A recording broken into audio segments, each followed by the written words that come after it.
Nelson Mandela, The Long Walk to Freedom. The Man Who Changed the World. Cinematic aerials of South Africa at sunrise. Mountains, oceans, rural villages, bustling cities. There are moments in history when the world seems divided beyond repair, moments when human dignity, freedom, and justice appear out of reach. And yet, from the heart of conflict, extraordinary individuals rise, voices that refuse to be silenced.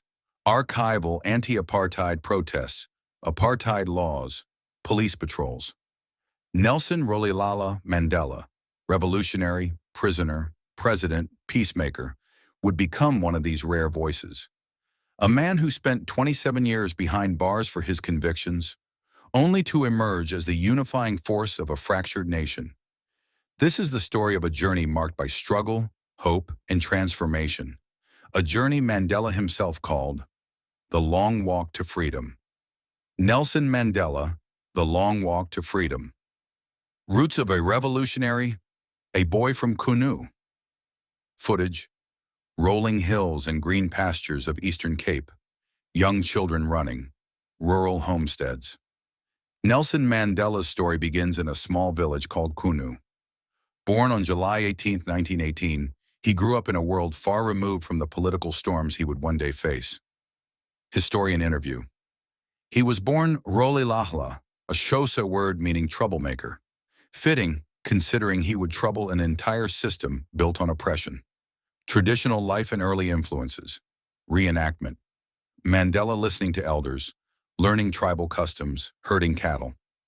Mandela's childhood unfolded under the values of the Thembu people: respect, responsibility, community, and an unspoken code of leadership. His father, a respected chief, instilled in him a deep awareness of dignity and cultural pride. Elder from Kunu, interview. He was quiet, thoughtful.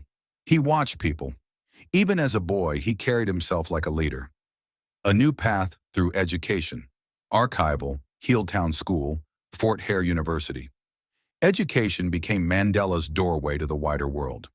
At mission schools, he discovered the power of English, history, and politics, ideas that would eventually shape the freedom movement. Johannesburg. A harsh awakening, 1940s. Johannesburg streets, segregationist signage. In his 20s, Mandela fled an arranged marriage and moved to Johannesburg, where he encountered the harsh reality of apartheid. The city introduced him to activists, intellectuals, and a political landscape defined by racial oppression. Historian interview. In Johannesburg, Mandela saw inequality on a scale that shocked him. That's where the seeds of resistance truly took root. The rise of resistance. Becoming Mandela. Archival ANC headquarters, 1940s to 1950s street protests. In 1944, Mandela joined the African National Congress, the ANC, an organization fighting for political rights for Black South Africans. He quickly became a rising star in the movement. The ANC Youth League, images Oliver Tambo, Walter Sisulu. Together with friends and mentors Walter Sisulu, Oliver Tambo, and others, Mandela co-founded the ANC Youth League. Their mission: create a mass movement powered by young people demanding change. Former ANC member, interview. They were bold.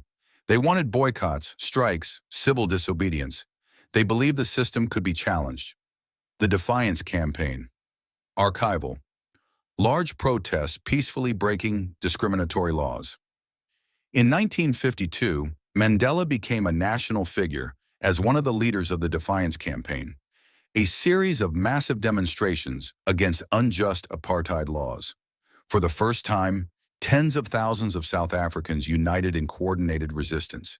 The treason trial, 1956 to 1961, courtroom scenes, Mandela studying legal documents. The government responded with force. Mandela and 155 other activists were arrested and charged with treason, a trial that dragged on for years. Legal scholar, interview. Mandela used the courtroom as a stage. He exposed the cruelty of apartheid and defended the legitimacy of resistance. Though acquitted, Mandela knew peaceful protest alone would not topple an increasingly violent regime. Sabotage, sacrifice, and sentencing. The road to prison, Sharpeville massacre, bodies covered, police firing. Everything changed on March 21, 1960. At Sharpeville, police opened fire on unarmed protesters, killing 69 people. The human toll was devastating, and for many, including Mandela, it shattered the belief that peaceful protest would be enough. Founding Umkhonto we Sizwe, MK, the Spear of the Nation, images, MK members, training, safe houses, sabotage targets. Mandela co-founded Umkhonto we Sizwe, MK, for strategic sabotage against state infrastructure. They targeted power stations, communication lines, and government facilities, never civilians. Security expert. Mandela believed violence was a last resort, but he also believed that doing nothing in the face of brutality was morally impossible. Arrest in the Rivonia trial. Archival Mandela in court. Rivonia defendants. In 1962, Mandela was captured. A year later, police raided an MK safe house in Rivonia, seizing documents that linked the movement's leadership, including Mandela, to sabotage operations. Mandela's historic courtroom speech plays faintly in the background. Mandela, archival audio. I have fought against white domination, and I have fought against black domination.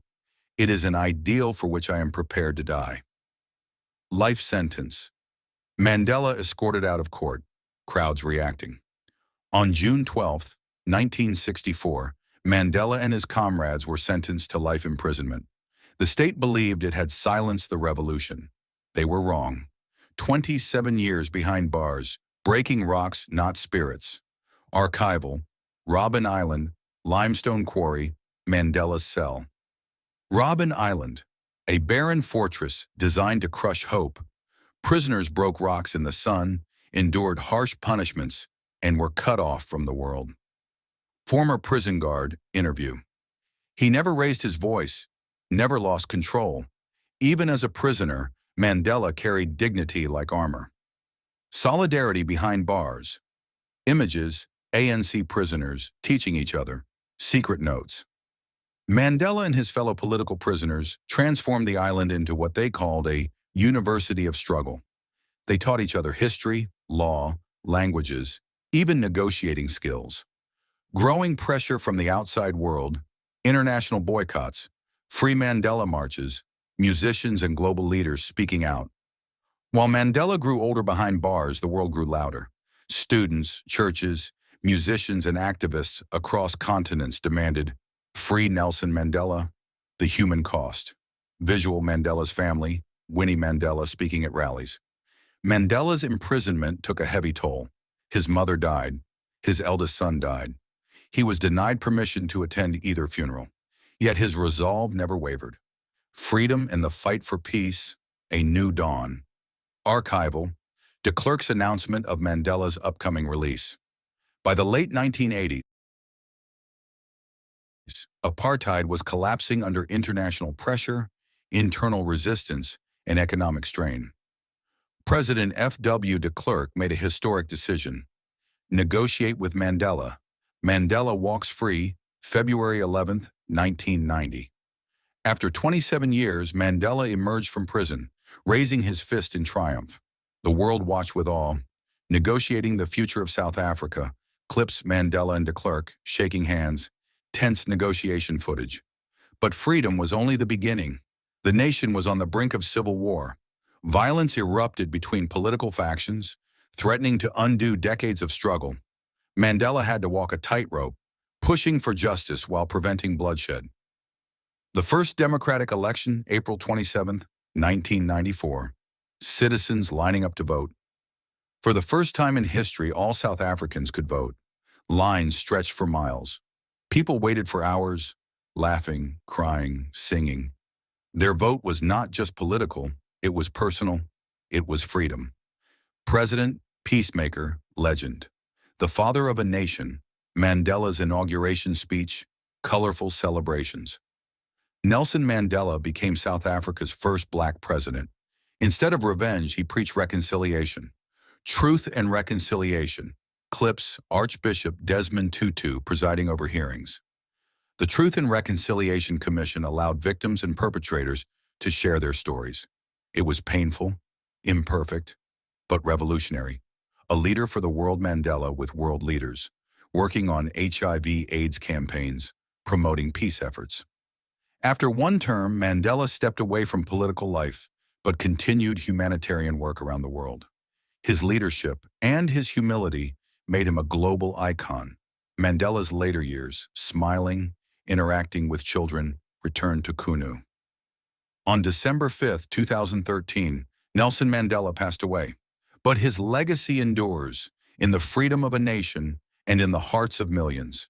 Nelson Mandela showed us that forgiveness is power, that courage can overcome fear.